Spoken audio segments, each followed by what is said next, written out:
medicine man, he cracked a smile, first one since he'd hightailed it from the white folks' world. And right there, in the middle of them sands and that wide open sky, a warrior was born anew, not from hate, but from knowing. Goyawi's name, it'd be spoke different from then on, as one who went to the desert to die but come back to heal. Now old Dewey, he was lonesome as a widowed crow.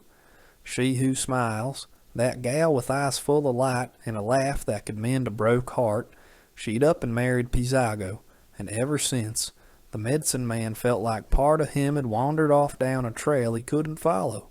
He was left with nothing but his herbs, his scattered dreams, and a silence that sometimes sang and sometimes cut like a knife. But now he had Goya Way by his side, a young feller with a heart all broke to pieces and eyes empty as a dry well, but still carrying a spark, even if he didn't know it, to rise up again. So Dewey, he didn't jaw about spirits or gods, nor spill the secrets hid in the stars. He took Goya Way to the desert under that big old sky. And one morning he says, "Look, boy, not just with your eyes, look with hunger, with fear, with the aching for them you loved."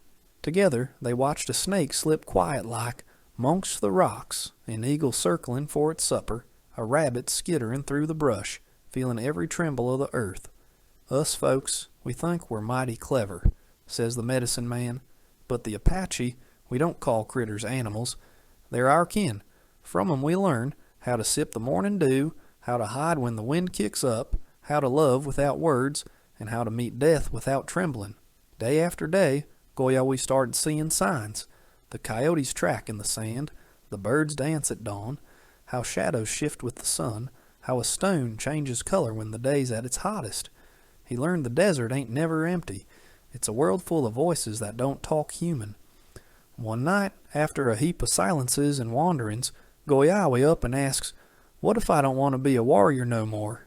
'Dewey know me,' he grinned, staring into the flickering fire. 'Then, boy, you're ready to be a man.' From that moment, the old man weren't lonesome no more, and Goyawi weren't empty. In a world where death was hiding behind every rock, something rare and holy was born. A friendship twixt a medicine man who'd lost everything and a young feller who didn't yet know he could start again.